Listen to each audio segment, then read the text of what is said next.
Chers amis du chemin de la foi, avez-vous déjà imaginé à quoi ressemblait vraiment Jésus? Au-delà des représentations artistiques, existe-t-il une description authentique de son apparence? Aujourd'hui, nous plongeons dans un mystère fascinant, une lettre attribuée à Ponce Pilate, décrivant en détail le visage et la personnalité de Jésus. Cette découverte pourrait bouleverser notre compréhension du Christ. Que révèle ce document sur l'homme qui a changé l'histoire? Comment cette description pourrait-elle transformer votre foi et votre perception de Jésus? Préparez-vous à un voyage captivant au cœur de l'un des plus grands mystères du christianisme. Restez avec nous jusqu'à la fin, car chaque détail de cette lettre pourrait être la clé d'une révélation profonde sur la nature humaine et divine de Jésus. Mes chers amis, plongeons ensemble dans l'histoire fascinante de cette lettre extraordinaire. Imaginez un instant le monde antique, où les secrets se transmettaient par des parchemins soigneusement gardés. C'est dans ce contexte que notre récit commence, avec la découverte d'un document qui pourrait bien changer notre perception de Jésus. La lettre dont nous parlons aujourd'hui n'est pas un simple bout de papier. Oh non, c'est bien plus que cela. Il s'agit d'un témoignage attribué à nul autre que Ponce Pilate, le gouverneur romain de Judée qui a joué un rôle crucial dans les derniers jours de la vie terrestre de Jésus. Mais comment une telle lettre a-t-elle pu survivre au passage du temps? C'est là que notre histoire prend des allures de roman d'aventure. Selon la tradition, cette lettre aurait été conservée dans les archives secrètes du Vatican pendant des siècles. Imaginez ces vastes salles remplies de documents anciens, où le murmure des pages jaunies par le temps raconte des histoires oubliées. C'est dans ce labyrinthe de connaissances que notre lettre aurait sommeillé, attendant patiemment d'être redécouverte. Mais ne nous emballons pas trop vite. L'authenticité de ce document est un sujet de débat passionnant parmi les historiens et les théologiens. Certains y voient une preuve irréfutable de l'existence historique de Jésus, tandis que d'autres la considèrent comme une fabrication ingénieuse d'une époque ultérieure. Ce mystère ajoute une couche supplémentaire d'intrigue à notre histoire. La première mention publique de cette lettre remonte au Moyen Âge. Imaginez un monde où les manuscrits étaient copiés à la main dans les scriptoriums des monastères, où chaque mot était tracé avec soin et dévotion. C'est dans ce contexte que la lettre de Pilate a commencé à circuler, d'abord sous forme de copie, puis de traduction dans diverses langues européennes. L'un des aspects les plus fascinants de cette lettre est la façon dont elle a voyagé à travers les siècles. Comme une graine portée par le vent, elle a germé dans l'imaginaire de différentes cultures. En Espagne, elle a inspiré des légendes sur l'apparence de Jésus. En France, elle a alimenté des débats théologiques passionnés. En Angleterre, elle a même trouvé sa place dans la littérature populaire. Mais pourquoi cette lettre a-t-elle suscité un tel intérêt? La réponse est simple, elle prétend offrir quelque chose que nous avons tous désiré, un aperçu direct de l'apparence physique de Jésus.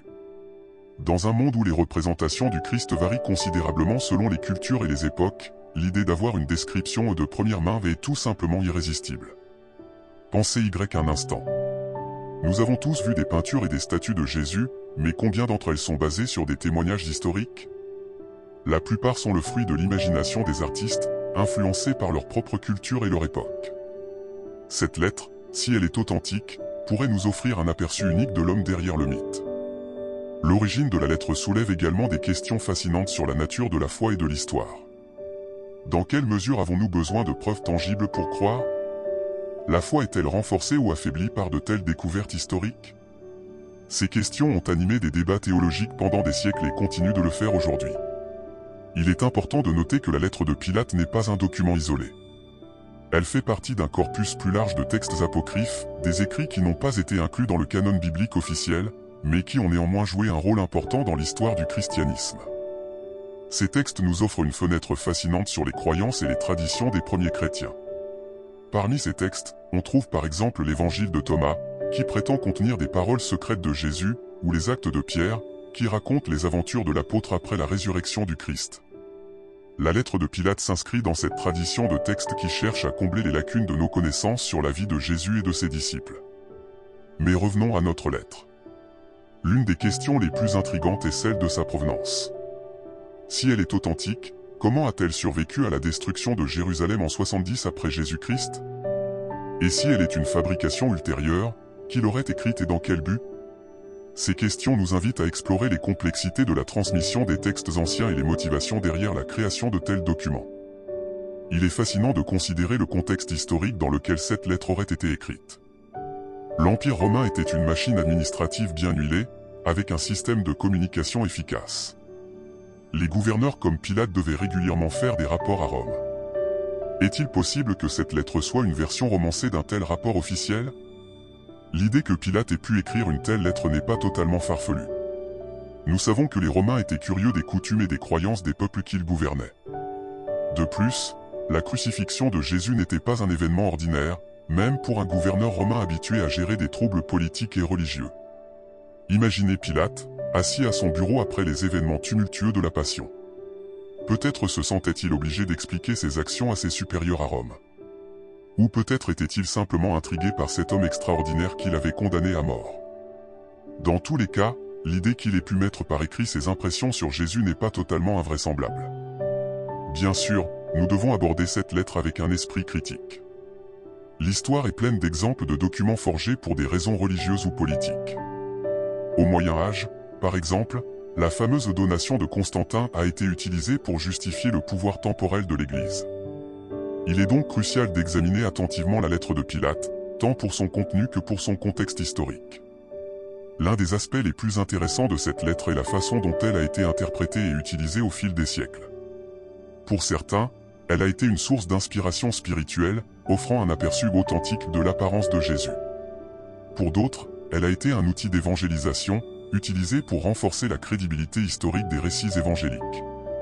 Il est également fascinant de considérer comment cette lettre s'inscrit dans la tradition plus large des reliques et des objets sacrés associés à Jésus. Pensez au Saint-Suaire de Turin, à la Sainte Lance, ou au Saint Graal. Tous ces objets, qu'ils soient authentiques ou non, ont joué un rôle important dans la dévotion chrétienne et dans l'imagination populaire.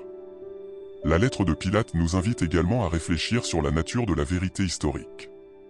Dans quelle mesure pouvons-nous connaître avec certitude les événements du passé, surtout lorsqu'il s'agit d'une figure aussi importante et controversée que Jésus? Cette question est au cœur de nombreux débats en histoire et en théologie.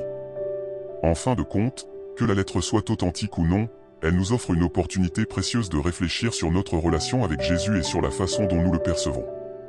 Elle nous rappelle que, malgré tous nos efforts pour le décrire et le comprendre, Jésus reste en partie un mystère, une figure qui continue de fasciner et d'inspirer des millions de personnes à travers le monde.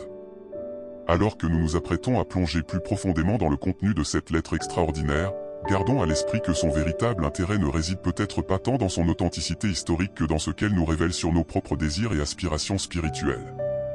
Car au fond, n'est-ce pas le visage du Christ que nous cherchons tous à voir, d'une manière ou d'une autre, dans notre quête de foi et de compréhension? Chers amis, maintenant que nous avons exploré l'origine fascinante de cette lettre mystérieuse, plongeons ensemble dans le monde de celui qui l'aurait écrite, Ponce Pilate. Comprendre qui était cet homme et le contexte dans lequel il vivait nous aidera à mieux saisir la portée de ce document extraordinaire. Imaginez-vous, si vous le voulez bien, dans la Judée du 1er siècle après Jésus-Christ. Une terre au carrefour des cultures, où le pouvoir de Rome se heurte aux traditions millénaires du peuple juif. C'est dans ce creuset bouillonnant que Ponce Pilate est nommé préfet de la province de Judée en l'an 26 de notre ère. Mais qui était vraiment Ponce Pilate? Les sources historiques nous dressent le portrait d'un homme complexe, à la fois pragmatique et impitoyable. Issu de l'ordre équestre, une classe sociale intermédiaire dans la hiérarchie romaine, Pilate était avant tout un administrateur et un militaire. Sa nomination en Judée était un défi de taille, une province réputée difficile à gouverner en raison des tensions religieuses et politiques qui y régnaient. Imaginez le choc culturel que Pilate a dû ressentir en arrivant à Jérusalem. Habitué au faste de Rome et à sa culture polythéiste, il se retrouve soudain plongé dans un monde où le monothéisme strict est la norme. Les coutumes juives, si différentes des pratiques romaines, ont dû lui sembler étranges, voire incompréhensibles au début. Les récits historiques, notamment ceux de l'historien juif Flavius Joseph et du philosophe Philon d'Alexandrie, nous dépeignent un Pilate souvent en conflit avec la population locale. Dès son arrivée, il provoque une controverse en faisant entrer dans Jérusalem des enseignes militaires portant l'effigie de l'empereur, ce qui est considéré comme une grave offense par les Juifs qui y voient une forme d'idolâtrie. Cet épisode nous en dit long sur la personnalité de Pilate. D'un côté, nous voyons un homme déterminé à affirmer l'autorité de Rome, quitte à froisser les sensibilités locales. De l'autre, face à la résistance pacifique mais ferme des Juifs, il finit par céder et retirer les enseignes, montrant ainsi une certaine flexibilité politique. Il est fascinant de considérer comment ces expériences ont pu façonner la perception que Pilate avait de Jésus. Quand on lui a amené ce prédicateur galiléen, accusé de sédition, comment l'a-t-il vu? Comme une menace potentielle à l'ordre romain? Ou comme une figure énigmatique qui ne correspondait pas aux stéréotypes des agitateurs habituels? Le rôle de Pilate dans le procès de Jésus, tel que décrit dans les évangiles, est particulièrement intrigant. Les récits bibliques nous montrent un Pilate réticent à condamner Jésus, allant même jusqu'à tenter de le libérer. Cette hésitation contraste avec l'image d'un gouverneur impitoyable que nous donnent les sources historiques. Comment expliquer cette apparente contradiction? Peut-être que la réponse se trouve dans la complexité de la situation politique de l'époque. Pilate devait maintenir un équilibre délicat entre les exigences de Rome et les réalités locales. La Judée était une poudrière, toujours au bord de l'explosion. Dans ce contexte, le cas de Jésus représentait un dilemme particulier: comment gérer un homme qui semblait avoir un large soutien populaire, mais qui était accusé par les autorités religieuses locales? Il est important de noter que le rôle de Pilate ne se limitait pas à ses fonctions judiciaires. En tant que préfet, il était responsable de la collecte des impôts, de la supervision des travaux publics et du maintien de l'ordre. Sous son mandat, plusieurs projets de construction importants ont été entrepris, notamment l'aqueduc de Jérusalem. Ces réalisations montrent un administrateur capable et efficace, soucieux de développer l'infrastructure de la province. Cependant, ces projets n'étaient pas toujours bien accueillis par la population locale. L'utilisation de fonds sacrés du temple pour financer l'aqueduc a provoqué des émeutes, que Pilate a réprimées avec une brutalité caractéristique de l'administration romaine de l'époque. Ces incidents nous rappellent que, malgré ces moments d'hésitation dans l'affaire de Jésus, Pilate était avant tout un représentant du pouvoir impérial, prêt à user de la force pour maintenir l'ordre. La carrière de Pilate en Judée prend fin en l'an 36, après un incident impliquant des Samaritains. Selon Flavius Joseph, Pilate aurait réprimé violemment un rassemblement sur le mont Garizim, provoquant l'intervention du légat de Syrie qui le renvoie à Rome pour répondre de ses actes devant l'empereur Tibère. Ce rappel nous montre que même un gouverneur romain n'était pas à l'abri des conséquences de ses actions. Que s'est-il passé ensuite pour Pilate?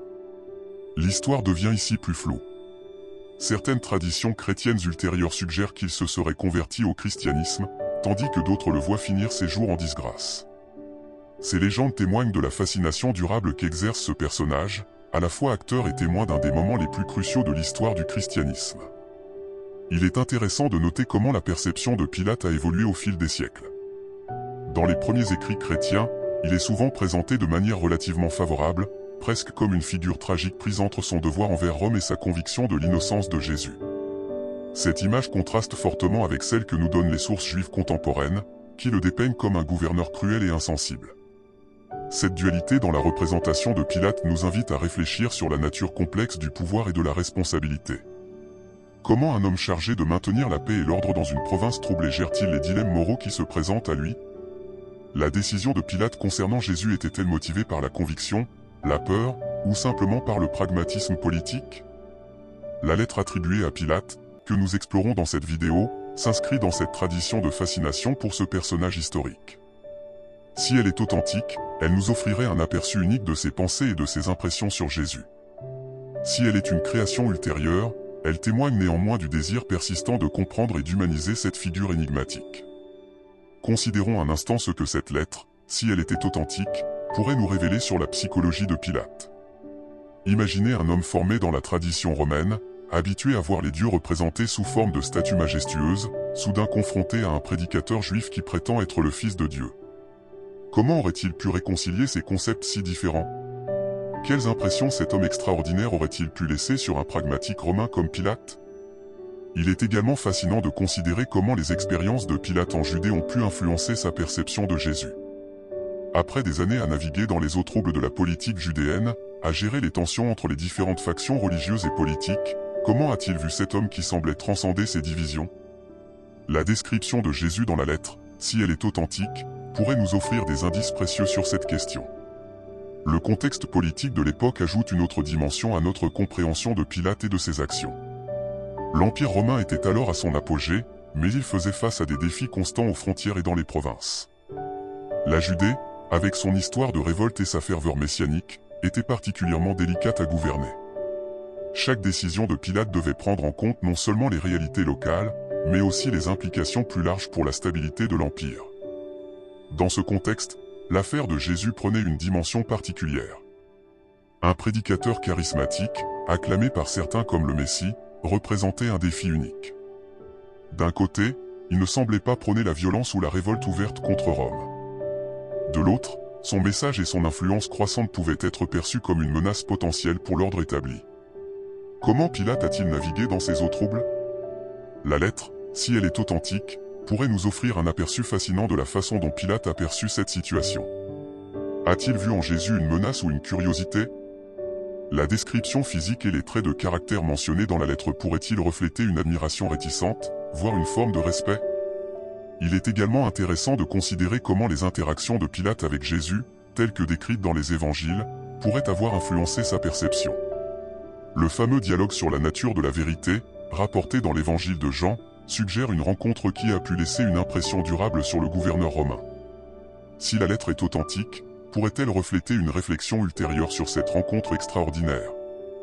Le fait que Pilate ait apparemment pris le temps de décrire Jésus en détail, si la lettre est authentique, est en soi remarquable. Dans le cours normal de ses fonctions, un gouverneur romain aurait-il accordé une telle attention à un prisonnier ordinaire? Cela suggère que, quelle que soit l'opinion de Pilate sur les revendications de Jésus, il a reconnu qu'il y avait quelque chose d'unique chez cet homme. En examinant le contexte historique de Pilate, nous sommes également amenés à réfléchir sur la nature du pouvoir et de la responsabilité. Pilate se trouvait dans une position unique, à l'intersection de plusieurs mondes, le pouvoir impérial de Rome, les traditions religieuses juives, et les réalités politiques complexes de la Judée. Comment ces différentes forces ont-elles façonné ses décisions et ses perceptions? La carrière de Pilate en Judée nous offre un aperçu fascinant des défis de gouverner une province diverse et volatile. Ses succès et ses échecs, ses moments de fermeté et de compromis, dressent le portrait d'un homme aux prises avec des réalités complexes. Dans ce contexte, sa rencontre avec Jésus prend une dimension encore plus intrigante. Alors que nous nous apprêtons à plonger plus profondément dans le contenu de la lettre elle-même, gardons à l'esprit ce contexte riche et complexe. Que la lettre soit authentique ou non, elle nous invite à considérer Pilate non pas simplement comme une figure historique lointaine, mais comme un homme confronté à des choix difficiles dans des circonstances extraordinaires. La façon dont Pilate a perçu et décrit Jésus, si cette lettre est authentique, pourrait nous offrir un aperçu unique de la rencontre entre deux mondes, celui de l'Empire romain, avec sa puissance et son pragmatisme, et celui d'un prédicateur juif dont le message allait transformer le monde. C'est à travers ce prisme fascinant que nous allons maintenant examiner la description détaillée de Jésus attribuée à Ponce Pilate. Mes chers amis, nous arrivons maintenant au cœur de notre sujet, la description physique de Jésus telle qu'elle apparaît dans cette lettre fascinante attribuée à Ponce Pilate. Préparons-nous à un voyage captivant dans le temps, où nous tenterons de visualiser le visage et la silhouette de celui qui a changé le cours de l'histoire. Commençons par le visage de Jésus, tel qu'il est décrit dans cette lettre. Selon le texte, Jésus aurait eu un visage d'une beauté remarquable, empreint à la fois de douceur et de force. Imaginez un visage ovale, aux traits harmonieux et bien proportionnés. Les yeux, décrits comme d'un bleu clair lumineux, sont peut-être l'élément le plus frappant. Ses yeux, nous dit-on, semblaient capables de lire dans l'âme de ceux qui le regardaient, mêlant une profonde compassion à une sagesse insondable. Le nez de Jésus est décrit comme droit et bien formé, ni trop grand ni trop petit, en parfaite harmonie avec le reste de son visage. Ses lèvres, selon la lettre, étaient pleines et expressives, souvent animées d'un léger sourire qui inspirait confiance et apaisement à ceux qui l'entouraient. La barbe de Jésus, un élément important dans la culture juive de l'époque, est décrite comme fournie mais bien entretenue, d'une couleur châtain doré qui s'accordait parfaitement avec ses cheveux. En parlant de ses cheveux, la lettre les dépeint comme longs, tombant en boucles souples sur ses épaules, d'une teinte proche de la couleur du miel mûr, avec des reflets dorés au soleil. Mais au-delà de ces traits individuels, c'est l'impression générale du visage de Jésus qui semble avoir le plus marqué Pilate. La lettre évoque une expression de sérénité mêlée à une intensité captivante, comme si chaque trait de son visage reflétait à la fois une paix intérieure profonde et une force de caractère inébranlable. Passons maintenant à la stature et à l'allure générale de Jésus. Selon la description, il était d'une taille légèrement supérieure à la moyenne pour son époque, avec une carrure athlétique mais non imposante. Sa posture est décrite comme droite et noble, dégageant une aura de dignité naturelle qui attirait le regard. Les mains de Jésus, souvent mentionnées dans les évangiles pour leurs gestes de guérison et de bénédiction, sont décrites dans la lettre comme fines et expressives. Des mains de travailleurs, marquées par des années de travail manuel en tant que charpentier, mais qui semblaient également capables d'une grande douceur. Un détail intéressant mentionné dans la lettre concerne la démarche de Jésus. Elle est décrite comme assurée et gracieuse, donnant l'impression qu'il glissait presque sur le sol plutôt que de simplement marcher. Cette description évoque une présence à la fois terrestre et presque surnaturelle, comme si Jésus était parfaitement à l'aise dans le monde physique tout en appartenant à une réalité supérieure. La voix de Jésus, bien que non strictement un attribut physique, est également mentionnée dans la lettre.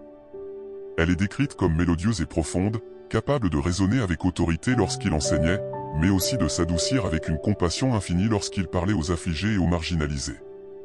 Un aspect particulièrement frappant de la description est l'effet que la présence physique de Jésus semblait avoir sur ceux qui l'entouraient. La lettre évoque une aura presque tangible qui émanait de lui, une sorte de magnétisme qui attirait les gens tout en inspirant un profond respect. Cette qualité intangible, plus que tout trait physique spécifique, semble avoir profondément marqué l'auteur de la lettre. Il est intéressant de noter que cette description, si elle est authentique, contraste avec certaines représentations artistiques traditionnelles de Jésus. Par exemple, l'image d'un Jésus aux yeux bleus et aux cheveux clairs diffère des représentations plus méditerranéennes que nous voyons souvent. Cela soulève des questions fascinantes sur la façon dont notre perception de l'apparence de Jésus a évolué au fil du temps et des cultures. Réfléchissons un instant à l'impact qu'une telle apparence aurait pu avoir dans le contexte de la Judée du 1er siècle. Dans une société où l'apparence physique était souvent interprétée comme un signe de faveur divine ou de statut social, comment l'apparence de Jésus aurait-elle été perçue ? Aurait-elle contribué à son charisme et à son influence, ou aurait-elle été source de controverses ? La description de la lettre soulève également des questions intéressantes sur la nature humaine et divine de Jésus. D'un côté, nous avons une description très humaine, avec des détails physiques concrets et tangibles. De l'autre, il y a cette suggestion d'une qualité presque surnaturelle, d'une beauté et d'une présence qui semblent transcender le simple physique. Comment réconcilier ces deux aspects ?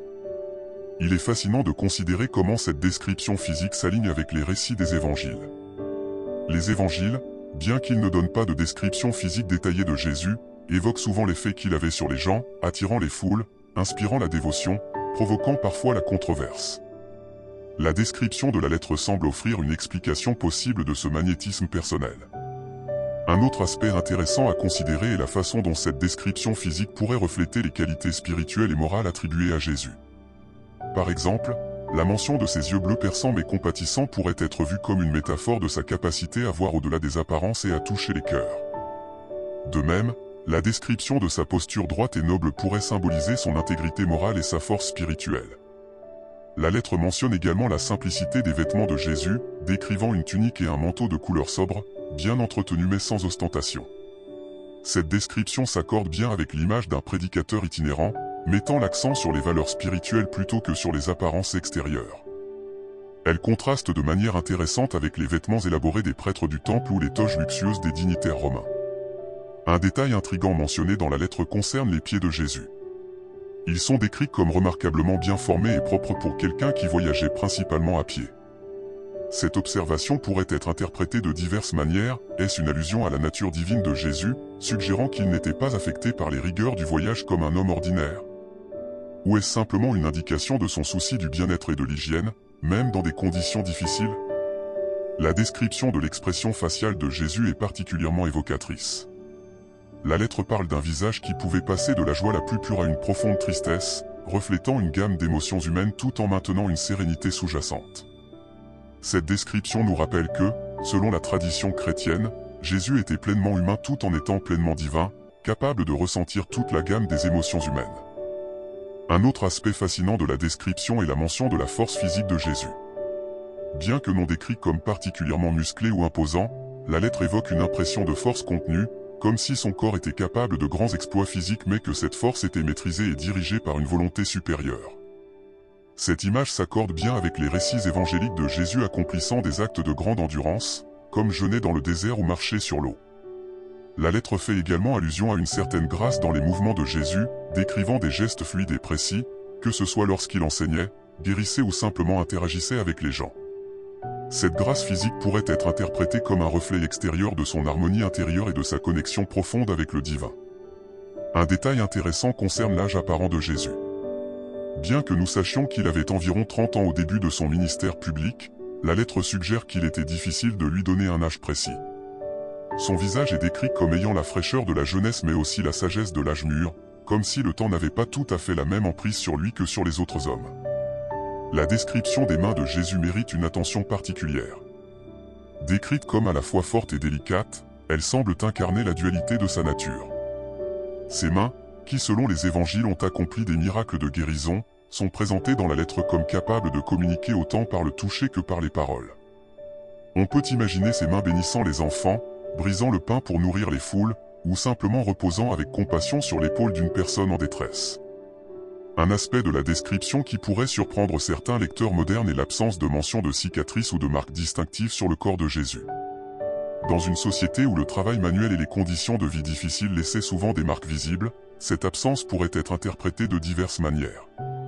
Est-ce une indication de la nature exceptionnelle de Jésus, ou simplement un reflet de la perception subjective de l'auteur de la lettre?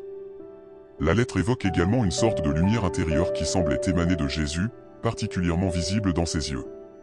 Cette description rappelle les récits de la transfiguration dans les évangiles, où Jésus apparaît rayonnant de lumière divine. Dans le contexte de cette lettre, cette lumière pourrait être interprétée comme une métaphore de sa nature divine ou comme une description littérale d'un phénomène observé par l'auteur. Un autre détail intrigant concerne l'odeur associée à Jésus. La lettre mentionne une fragrance agréable et subtile, ni parfum artificiel ni odeur corporelle ordinaire, mais plutôt comme l'essence pure de la nature elle-même. Cette description évoque les anciennes traditions associant le divin à des parfums célestes, tout en restant ancrée dans une expérience sensorielle concrète. En réfléchissant à cette description détaillée, il est important de se rappeler le contexte culturel et historique dans lequel elle aurait été écrite.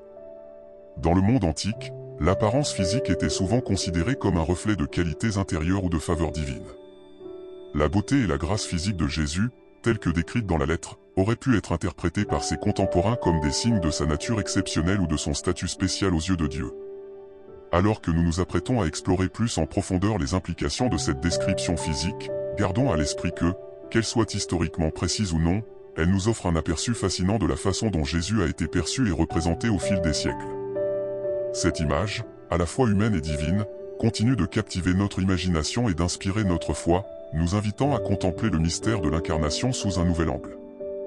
Chers amis, après avoir exploré la description physique fascinante de Jésus dans la lettre attribuée à Ponce Pilate, plongeons maintenant dans un aspect encore plus captivant, les traits de caractère et la personnalité de Jésus tels qu'ils sont dépeints dans ce document extraordinaire.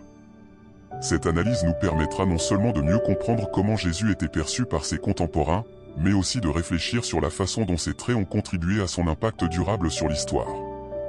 Commençons par l'un des traits les plus saillants mentionnés dans la lettre, la compassion. Selon le texte, Jésus manifestait une empathie profonde et sincère envers tous ceux qu'il rencontrait, indépendamment de leur statut social ou de leur origine. Cette compassion n'était pas simplement une émotion passive, mais se traduisait par des actions concrètes. La lettre évoque des moments où Jésus s'arrêtait pour écouter attentivement les problèmes des gens, offrant réconfort et conseil avec une patience remarquable. Cette compassion allait de pair avec une autre qualité frappante, l'absence totale de préjugés. La lettre décrit Jésus comme quelqu'un qui traitait chaque personne avec le même respect et la même considération, qu'il s'agisse d'un lépreux marginalisé, d'une femme de mauvaise réputation, ou d'un dignitaire religieux. Cette attitude égalitaire était révolutionnaire pour l'époque et reste un aspect central de l'enseignement chrétien. Un autre trait de caractère qui ressort clairement est la sagesse de Jésus. La lettre le dépeint comme possédant une intelligence et une perspicacité hors du commun, capable de percer les apparences pour atteindre le cœur des questions. Ses réponses aux questions difficiles et aux pièges rhétoriques sont décrites comme à la fois profondes et simples, souvent laissant ses interlocuteurs stupéfaits. Cette sagesse n'était pas arrogante ou condescendante, mais plutôt empreinte d'humilité et d'accessibilité. L'autorité naturelle de Jésus est un autre aspect frappant mentionné dans la lettre. Bien qu'il n'ait pas occupé de position officielle de pouvoir, Jésus commandait le respect et l'attention partout où il allait. Cette autorité ne reposait pas sur la force ou l'intimidation, mais sur une sorte de présence magnétique qui attirait les gens vers lui. La lettre suggère que même ceux qui s'opposaient à ses enseignements ne pouvaient s'empêcher d'être impressionnés par son assurance tranquille. La patience de Jésus est également soulignée comme un trait de caractère remarquable. Face à l'incompréhension, à l'hostilité, et même à la trahison, Jésus est décrit comme maintenant un calme inébranlable. Cette patience n'était pas de la passivité, mais plutôt une forme de force intérieure, permettant à Jésus de rester fidèle à sa mission malgré les obstacles et les défis. Un aspect intrigant de la personnalité de Jésus, tel que décrit dans la lettre, est son sens de l'humour. Bien que souvent oublié dans les représentations traditionnelles, ce trait humanise Jésus d'une manière touchante. La lettre évoque des moments où Jésus utilisait l'humour pour enseigner, pour désamorcer des situations tendues, ou simplement pour partager des moments de joie avec ses disciples et les gens qu'il rencontrait. La lettre met également en lumière la capacité remarquable de Jésus à communiquer des vérités complexes de manière simple et accessible. Ses paraboles et ses enseignements sont décrits comme ayant la capacité unique de toucher à la fois l'intellect et le cœur de ses auditeurs. Cette habileté à rendre le profond accessible est présentée comme l'une des clés de son influence durable. Un autre trait frappant mentionné dans la lettre est le courage moral de Jésus. Face à l'opposition des autorités religieuses et politiques, Jésus est décrit comme restant inébranlable dans ses convictions. Ce courage n'était pas de la témérité, mais plutôt une détermination tranquille à vivre et à enseigner la vérité telle qu'il la comprenait, quelles qu'en soient les conséquences personnelles. La générosité de Jésus est un autre aspect souligné dans la lettre. Cette générosité ne se limitait pas aux biens matériels, bien que la lettre mentionne des moments où Jésus partageait tout ce qu'il avait, mais s'étendait à son temps, son attention et son amour. La lettre décrit Jésus comme quelqu'un qui se donnait entièrement dans chaque interaction, laissant les gens avec le sentiment d'avoir reçu quelque chose de précieux. L'intégrité de Jésus est présentée comme absolue et inébranlable. La lettre souligne la cohérence parfaite entre ses paroles et ses actes, une qualité qui inspirait une confiance profonde chez ceux qui le suivaient. Cette intégrité s'étendait à tous les aspects de sa vie, du respect des traditions juives à la confrontation des injustices qu'il observait. Un trait de caractère particulièrement intéressant mentionné dans la lettre est la capacité de Jésus à être pleinement présent dans le moment. Que ce soit en enseignant à une foule ou en parlant à une seule personne, Jésus est décrit comme accordant une attention totale et sincère à ceux qui étaient devant lui. Cette qualité de présence est présentée comme une source de son impact profond sur les gens. La lettre évoque également la force émotionnelle de Jésus. Loin d'être détaché ou stoïque, Jésus est décrit comme capable d'exprimer une gamme complète d'émotions humaines, de la joie profonde à la colère justifiée, de la compassion déchirante à la frustration face à l'incompréhension. Cette capacité à ressentir et à exprimer des émotions authentiques est présentée comme une partie intégrante de son humanité et de son pouvoir de connexion avec les autres. Un aspect fascinant de la personnalité de Jésus, tel que décrit dans la lettre, est sa capacité à inspirer et à transformer les gens. La lettre mentionne de nombreux cas où des rencontres avec Jésus ont conduit à des changements de vie profonds et durables. Cette capacité transformatrice est attribuée non seulement à ses enseignements, mais aussi à la qualité de sa présence et à son exemple vivant. La lettre souligne également l'humilité profonde de Jésus. Malgré ses dons extraordinaires et son influence croissante, Jésus est décrit comme restant humble et accessible. Cette humilité n'était pas de la faiblesse, mais plutôt une force tranquille qui attirait les gens vers lui et les mettait à l'aise en sa présence. Un trait de caractère particulièrement remarquable mentionné dans la lettre est la capacité de Jésus à voir le potentiel en chaque personne. Que ce soit avec ses disciples, souvent décrits comme des hommes simples, ou avec des personnes marginalisées par la société, Jésus est présenté comme capable de voir au-delà des apparences et des circonstances actuelles pour discerner la valeur intrinsèque et les possibilités de croissance de chaque individu. La lettre met également en lumière la nature paradoxale de la personnalité de Jésus. D'un côté, il est décrit comme doux et gentil, capable d'attirer les enfants et de réconforter les affligés. De l'autre, il est présenté comme possédant une force intérieure indomptable, capable de tenir tête aux autorités et de défier les conventions sociales injustes. Cette combinaison de douceur et de force est présentée comme l'une des caractéristiques les plus uniques et captivantes de sa personnalité. Un autre aspect intrigant de la personnalité de Jésus, tel que décrit dans la lettre, est sa relation avec la nature. La lettre évoque des moments où Jésus semblait particulièrement en harmonie avec le monde naturel, que ce soit en utilisant des éléments de la nature dans ses enseignements ou en manifestant une sorte de connexion mystique avec les forces de la nature lors de certains miracles rapportés. La lettre souligne également la capacité remarquable de Jésus à gérer le stress et la pression. Face à des foules exigeantes, à des opposants hostiles, et à la perspective de son propre destin tragique, Jésus est décrit comme maintenant une sérénité et une clarté d'esprit extraordinaire. Cette capacité à rester centré et focalisé dans des circonstances difficiles est présentée comme une source de force et d'inspiration pour ses disciples. Un trait de caractère particulièrement touchant mentionné dans la lettre est la tendresse de Jésus envers les personnes vulnérables. Que ce soit avec les enfants, les malades, ou les personnes socialement marginalisées, Jésus est décrit comme manifestant une douceur et une attention particulière. Cette tendresse est présentée non pas comme de la condescendance, mais comme une reconnaissance profonde de la valeur inhérente de chaque être humain. La lettre évoque également le sens de la justice de Jésus. Loin d'être un prédicateur passif, Jésus est décrit comme quelqu'un qui s'élevait avec passion contre les injustices qu'il observait, qu'elles soient sociales, économiques ou religieuses. Cette quête de justice est présentée comme étant au cœur de sa mission et de son message. Un aspect fascinant de la personnalité de Jésus, tel que décrit dans la lettre, est sa capacité à vivre pleinement dans le présent tout en gardant une vision claire de sa mission à long terme.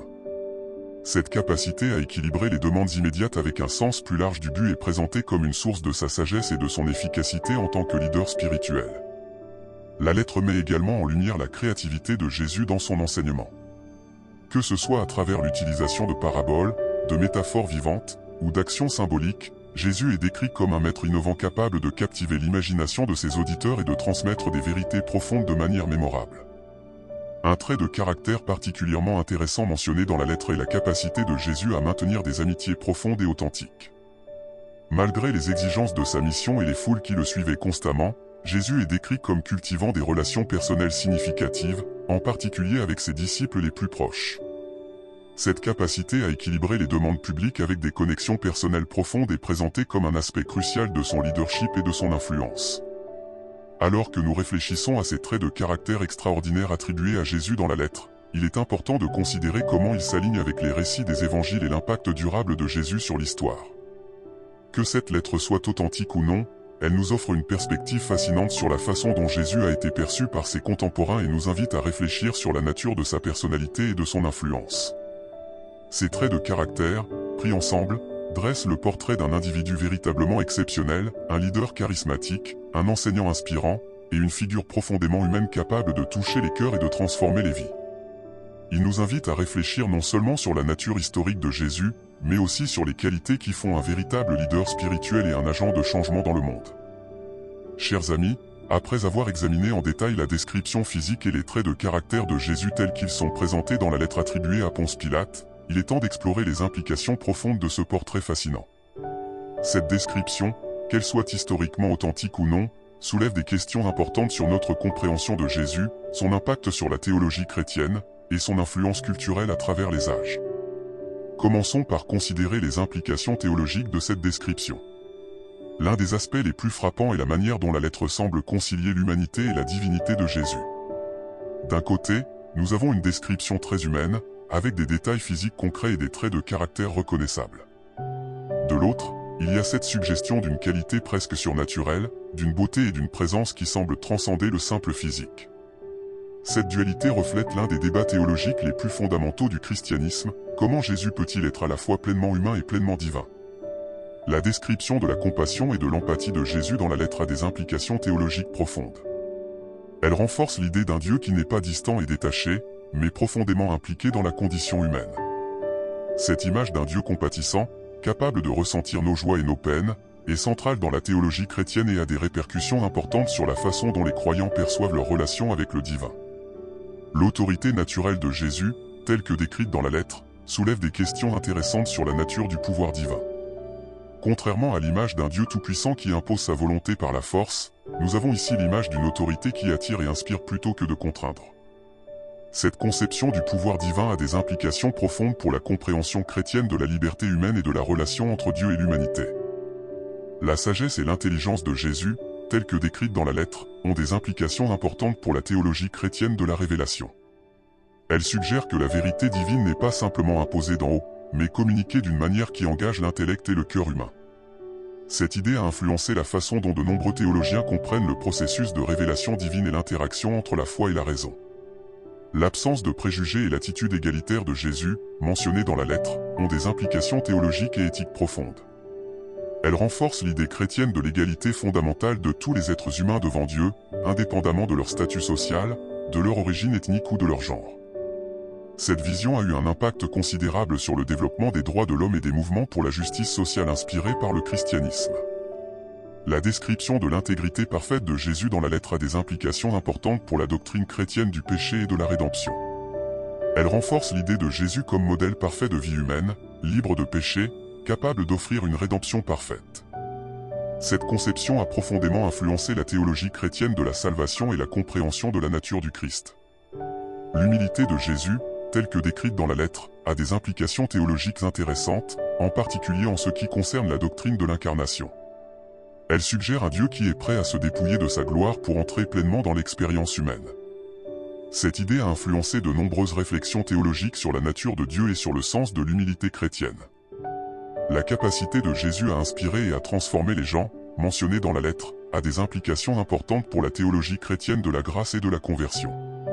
Elle suggère que la rencontre avec le divin peut avoir un effet profondément transformateur sur la vie humaine, une idée centrale dans de nombreuses traditions chrétiennes. Passons maintenant aux implications culturelles de cette description. L'image de Jésus présentée dans la lettre a eu un impact profond sur l'art et la littérature occidentaux.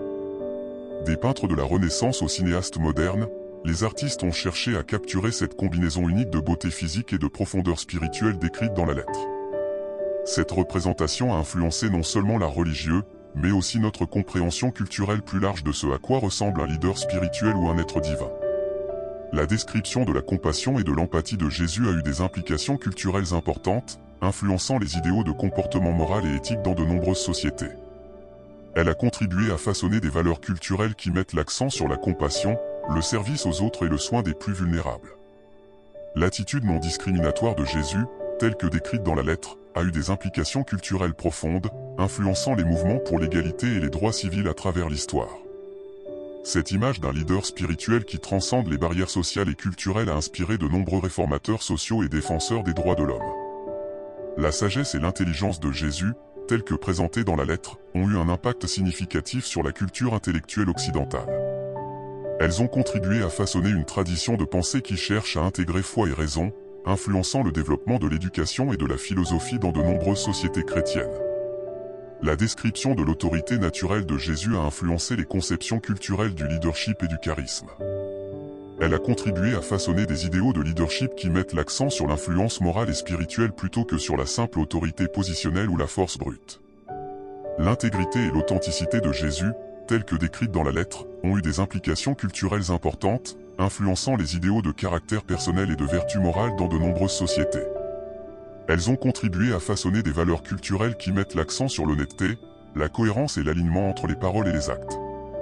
La capacité de Jésus à communiquer des vérités complexes de manière simple et accessible, mentionnée dans la lettre, a eu un impact significatif sur les traditions pédagogiques et rhétoriques. Elle a influencé les approches de l'enseignement et de la communication dans de nombreux contextes, religieux et séculiers. L'humilité de Jésus, telle que décrite dans la lettre, a influencé les conceptions culturelles de la grandeur et du succès. Elle a contribué à façonner des valeurs qui reconnaissent la valeur de l'humilité et du service aux autres, contrebalançant les tendances culturelles vers l'autopromotion et l'égocentrisme. La description de la relation de Jésus avec la nature a eu des implications culturelles intéressantes, influençant les attitudes envers l'environnement et la place de l'humanité dans le monde naturel. Elle a contribué à façonner des perspectives théologiques et philosophiques qui voient une connexion profonde entre le spirituel et le naturel. L'image de Jésus comme quelqu'un capable de gérer le stress et la pression avec grâce a influencé les idéaux culturels de résilience et de force intérieure. Elle a contribué à façonner des approches de la gestion du stress et du bien-être émotionnel qui mettent l'accent sur la paix intérieure et l'équilibre. La créativité de Jésus dans son enseignement, telle que décrite dans la lettre, a eu un impact sur les traditions pédagogiques et artistiques. Elle a inspiré des approches innovantes de l'enseignement et de la communication des idées, influençant non seulement l'éducation religieuse mais aussi les pratiques pédagogiques plus larges. La capacité de Jésus à maintenir des amitiés profondes tout en poursuivant une mission plus large a influencé les conceptions culturelles de l'équilibre entre vie personnelle et vie publique. Elle a contribué à façonner des idéaux qui valorisent à la fois l'engagement social et les relations personnelles significatives. En conclusion, la description de Jésus dans cette lettre attribuée à Ponce Pilate, qu'elle soit historiquement authentique ou non, a eu des implications profondes et durables sur la théologie chrétienne et la culture occidentale. Elle nous invite à réfléchir non seulement sur la nature historique de Jésus, mais aussi sur les idéaux et les valeurs qui continuent de façonner notre compréhension de la spiritualité, de l'éthique et de l'humanité elle-même. Chers amis, après avoir exploré en profondeur le contenu de la lettre attribuée à Ponce Pilate et ses implications théologiques et culturelles, il est temps d'aborder une question cruciale: cette lettre est-elle authentique ?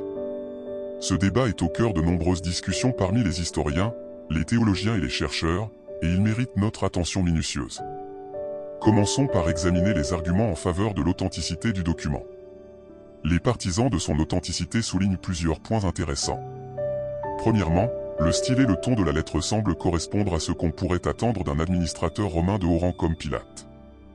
Le langage utilisé, bien que traduit, semble refléter la précision et la sobriété caractéristiques des rapports officiels romains. Deuxièmement, certains détails mentionnés dans la lettre correspondent à ce que nous savons du contexte historique de la Judée au 1er siècle. Par exemple, Les tensions entre les autorités romaines et les dirigeants juifs, ainsi que les défis de gouverner une province aussi volatile, sont bien documentés dans d'autres sources historiques. Troisièmement, les défenseurs de l'authenticité argumentent que la description de Jésus dans la lettre est trop nuancée et complexe pour être une simple invention ultérieure. Ils soutiennent que le portrait dressé de Jésus combine des éléments qui correspondent aux récits évangéliques avec des détails uniques qui ne semblent pas dériver directement de ces sources. Quatrièmement, certains soulignent que l'existence de correspondances entre les gouverneurs provinciaux et Rome est bien attestée historiquement. Il n'est donc pas inconcevable qu'une telle lettre ait pu être écrite par Pilate, surtout concernant un événement aussi significatif que la crucifixion de Jésus. Cependant, les arguments contre l'authenticité du document sont également nombreux et méritent une attention sérieuse. Premièrement, l'absence de mention de cette lettre dans les sources historiques contemporaines ou immédiatement postérieures est problématique. Si un tel document existait réellement, on pourrait s'attendre à ce qu'il soit mentionné par des auteurs chrétiens primitifs ou des historiens romains. Deuxièmement, certains aspects de la description de Jésus dans la lettre semblent refléter des développements théologiques ultérieurs plutôt que des observations contemporaines. Par exemple, l'emphase sur la nature à la fois humaine et divine de Jésus pourrait être vue comme reflétant des débats christologiques qui n'ont émergé que plusieurs siècles après la vie de Jésus. Troisièmement, les critiques soulignent que le niveau de détail dans la description physique de Jésus est inhabituel pour un rapport administratif romain. Ils argumentent qu'un gouverneur comme Pilate aurait été plus susceptible de se concentrer sur les aspects politiques et juridiques de l'affaire plutôt que sur des détails personnels aussi minutieux. Quatrièmement, la préservation d'un tel document à travers les siècles, notamment à travers la destruction de Jérusalem en 70 après Jésus-Christ et les nombreux bouleversements historiques subséquents, semble hautement improbable sans laisser de traces dans les archives historiques. Cinquièmement, les experts en critique textuelle soulignent que le style linguistique et certaines expressions utilisées dans la lettre semblent anachroniques, reflétant davantage le langage et les préoccupations d'une période ultérieure que ceux du 1er siècle. Il est également important de considérer le contexte historique plus large de la production de documents apocryphes. L'histoire du christianisme primitif et médiéval est riche en exemples de textes attribués à des figures historiques importantes mais qui se sont avérés être des créations ultérieures. Ces documents étaient souvent produits avec des intentions pieuses, pour renforcer la foi ou pour fournir des détails manquants sur la vie de Jésus et des premiers chrétiens. Un autre aspect à prendre en compte est la motivation potentielle derrière la création d'un tel document. Si la lettre est une fabrication ultérieure, quelles pourraient être les raisons de sa création ? Certains suggèrent qu'elle pourrait avoir été conçue pour renforcer la crédibilité historique des récits évangéliques, en fournissant un témoignage apparemment indépendant de l'existence et de la nature extraordinaire de Jésus. Il est également intéressant de considérer comment cette lettre s'inscrit dans la tradition plus large des textes apocryphes chrétiens. Des documents comme l'Évangile de Pierre, les Actes de Pilate, ou la correspondance apocryphe entre Jésus et le roi Abgar d'Édesse, témoignent d'un désir persistant de combler les lacunes dans notre connaissance de la vie de Jésus et des premiers temps du christianisme. La question de la datation du document est également cruciale dans ce débat. Les méthodes modernes d'analyse textuelle et historique peuvent-elles nous aider à déterminer à quelle époque cette lettre a pu être écrite ? Les experts en paléographie et en linguistique historique ont-ils pu identifier des éléments qui pourraient nous éclairer sur son origine ?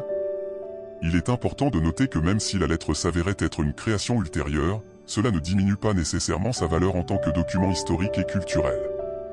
Elle resterait un témoignage fascinant de la façon dont Jésus était perçu et représenté à l'époque de sa composition, nous offrant des aperçus précieux sur l'évolution de la christologie et de la piété chrétienne.